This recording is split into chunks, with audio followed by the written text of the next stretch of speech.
प्यार अंधा होता है, ये कहावत तो हम लोग सदियों से सुनते आ रहे हैं। पर प्यार निर्दयी, क्रूर और पत्थर दिल कातिल भी होता है, वो हम आज की कहानी में देखेंगे। अपने प्यार की सनक में जब कोई अंधा हो जाता है तो उसे ना ही अच्छाई और बुराई का ख्याल रहता है और ना ही कोई रिश्ता उसे अपना लगता है। आज की ये दर्दनाक कहानी सुनाऊं उससे पहले मेरा आप लोगों से एक सवाल है। सवाल ये कि अगर कोई कातिल जिसकी उम्र अभी तक 18 साल से भी कम हो यानी नाबालिग हो, उसे कत्ल के जुर्म में क्या सज़ा होनी चाहिए? अपनी राय सोच समझकर कमेंट बॉक्स में ज़रूर लिखें। कर्नाटक के बेंगलोर में राजाजी नगर इलाके में जय कुमार जैन नाम के एक मशहूर कपड़ों के व्यापारी रहा करते थे। जय कुमार के परिवार में उनकी बीवी पूजा देवी के अलावा एक 15 साल की बेटी प्रीति और एक 7 साल का बेटा यश भी रहता था। जय कुमार जैन बेंगलोर के होलसेल कपड़ों के सबसे बड़े व्यापारियों में से एक थे। 41 साल की छोटी सी उम्र में जय कुमार ने काफ़ी दौलत और शोहरत हासिल कर ली थी। उनके घर में किसी भी चीज़ की कोई कमी नहीं थी। हंसता खेलता अमीर परिवार था। 17 अगस्त के दिन जय कुमार के परिवार को अपने किसी रिश्तेदार की शादी में तमिलनाडु के पौंडीचेरी में जाना होता है। अब क्योंकि जय कुमार जैन अपने बिजी शेड्यूल की वजह से पौंडीचेरी नहीं जा सकते थे, वो अपने परिवार को अकेले ही पौंडीचेरी भेजने का फैसला करते हैं। तय किए गए दिन जय कुमार की बीवी और बेटा तो शादी के लिए निकल जाते हैं, पर जय कुमार की बेटी प्रीति अपने पिता के बारे में सोचकर घर पर ही रुक जाती हैं। वो अपने पिता से कहती हैं कि घर के सारे सदस्य अगर चले जाएंगे तो पापा का ख्याल कौन रखेगा। पिता भी अपनी बेटी की समझदारी भरी बात सुनकर खुश हो जाते हैं। शाम के करीब 6 बजे जय कुमार की बीवी पूजा अपने बेटे को साथ लेकर पौंडीचेरी के लिए निकल जाती हैं। पूजा को स्टेशन पर छोड़कर बाप बेटी घर आते हैं, साथ में बैठकर डिनर करते हैं और रात होने तक अपने अपने कमरों में सोने के लिए चले जाते हैं। अगली सुबह करीब 10 बजे जय कुमार जैन उठते हैं और नहाने के लिए बाथरूम में जाते हैं। जय कुमार नहा ही रहे होते हैं कि अचानक से उनके बाथरूम से धुआं निकलता हुआ दिखाई देता है।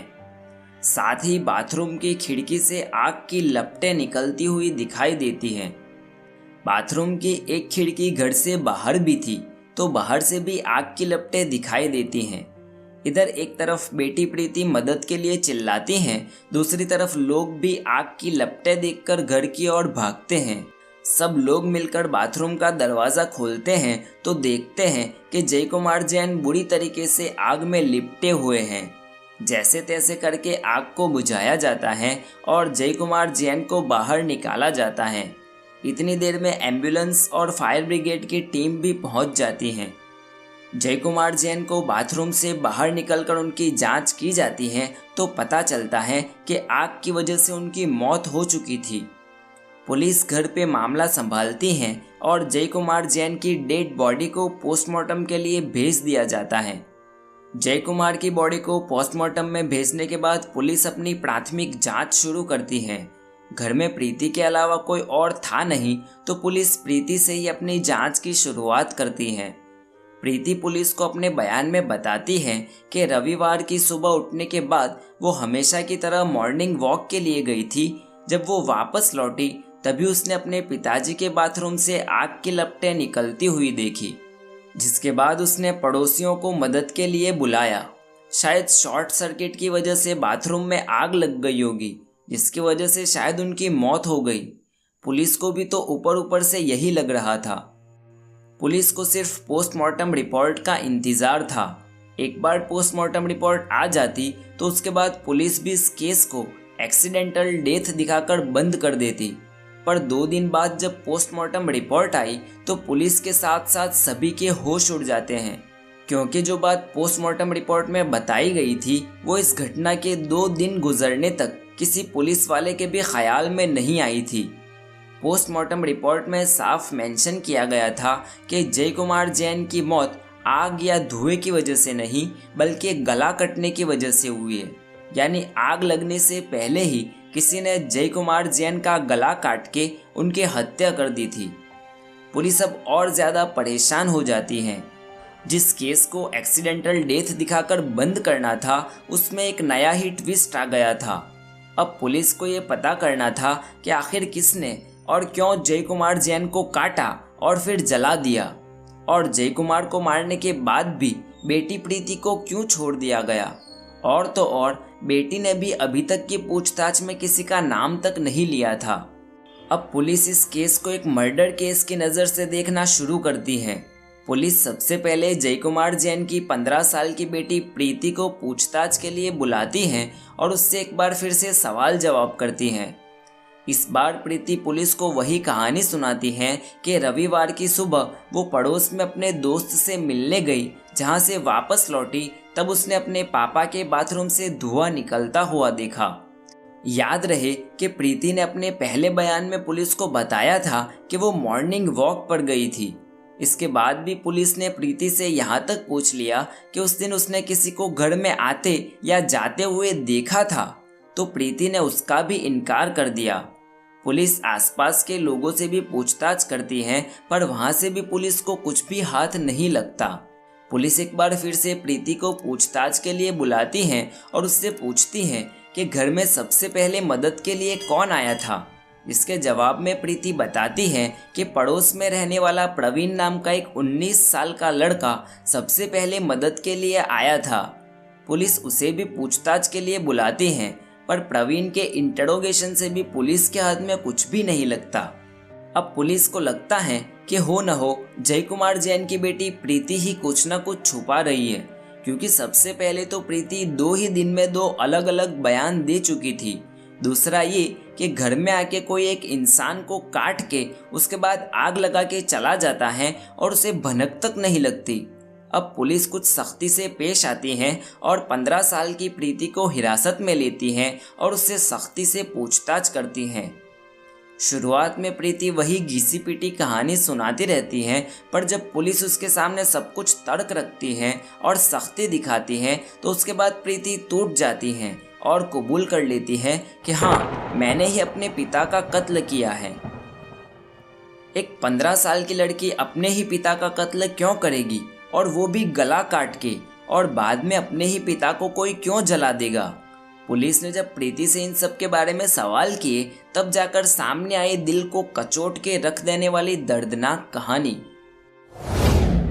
प्रीति जैन बेंगलोर के एक इंटरनेशनल स्कूल में पढ़ाई करती थी। उसी स्कूल में प्रीति के पड़ोस में रहने वाला प्रवीण भी पढ़ाई करता था। प्रवीण प्रीति से उम्र में 3 साल बड़ा था। प्रवीण के पिता एक प्राइवेट कंपनी में जॉब करते थे। कोविड की वजह से प्रवीण के पिता को फंड देकर नौकरी से निकाल दिया गया था। प्रवीण के पिता ने उस फंड के पैसे को अपने बेटे के भविष्य के लिए बैंक में जमा करवा दिया और उसी के ब्याज से उनका घर परिवार चलता था। प्रवीण और प्रीति के बीच पिछले 5 साल से दोस्ती थी और उनकी दोस्ती रिलेशनशिप तक पहुंच गई थी। दोनों एक दूसरे से प्यार करने लगे थे। प्रीति 10th क्लास में पढ़ती थी, जबकि प्रवीण ने इंटर पूरा करने के बाद बेंगलोर की ही एक प्राइवेट कॉलेज में बीकॉम फर्स्ट ईयर में एडमिशन ले लिया था। अब स्कूल चेंज हो जाने की वजह से दोनों का मिलना जुलना काफ़ी हद तक कम हो गया था। दोनों अब ज़्यादातर एक दूसरे से फ़ोन पर ही बातचीत किया करते थे। इधर प्रीति के पिता भी नोटिस कर रहे थे कि उनकी बेटी पढ़ाई लिखाई में कम और फ़ोन और चैटिंग में ज़्यादा टाइम दे रही थी। प्रीति के पिता को प्रीति और प्रवीण के बीच के रिश्तों की भनक भी लग चुकी थी और वो कई बार उसे प्रवीण से दूर रहने और पढ़ाई पर ध्यान देने को बोल चुके थे। सिर्फ बोल ही नहीं बल्कि डांट तक चुके थे। ऊपर से प्रीति के दिमाग में मॉडलिंग का भूत भी चढ़ा हुआ था, जबकि पिता को उसे पढ़ा लिखा कर डॉक्टर बनाना था। प्रीति के दिमाग में मॉडलिंग का भूत इस कदर सवार हो चुका था कि एक बार वो अपने घर पे झूठ बोलकर अपने बॉयफ्रेंड के साथ मुंबई तक चली गई थी। वहाँ 5 दिन रुकी भी और अलग अलग फोटोशूट और फैशन शो में हिस्सा तक लिया। जब उसके पिता को उसके दोस्तों के जरिए पता चला कि उनकी बेटी प्रीति अपने बॉयफ्रेंड के साथ मुंबई गई है, तो उसके वापस घर लौटने पर वो काफ़ी गुस्सा होते हैं और प्रीति की बेल्ट से पिटाई करते हैं और उसका फ़ोन तक छीन लेते हैं। इस घटना के बाद से प्रीति को अपने ही पिता से नफरत होने लगती है। उसे लगता है कि उसकी प्रेम कहानी में उसके पिता एक विलन है और जब तक उसके पिता जिंदा हैं वो ना ही अपने प्रेमी को पा सकेगी और ना ही अपनी मॉडलिंग की महत्वाकांक्षा को पूरा कर पाएगी। काफ़ी ज़्यादा सोच विचार करने के बाद प्रीति अपने ही पिता को अपने रास्ते से हटा देने का फैसला करती हैं। 17 अगस्त की शाम जब प्रीति की माँ उसके छोटे भाई को लेकर किसी रिश्तेदार के वहाँ पौंडीचेरी जाने के लिए निकलती हैं, तब प्रीति उनके साथ जाने के बजाय घर पर ही अपने पिता के पास रुक जाती हैं, क्योंकि उसे अपने पापा को रास्ते से हटाने का इससे बढ़िया मौका मिलने वाला नहीं था। शाम को डिनर करने के बाद जय कुमार जैन हर रोज सोने से पहले दूध पीकर सोया करते थे। वैसे तो रोज ये काम उनकी बीवी पूजा करती थी, पर आज उनकी गैर हाजिरी में प्रीति अपने पिता के लिए दूध लेकर आई।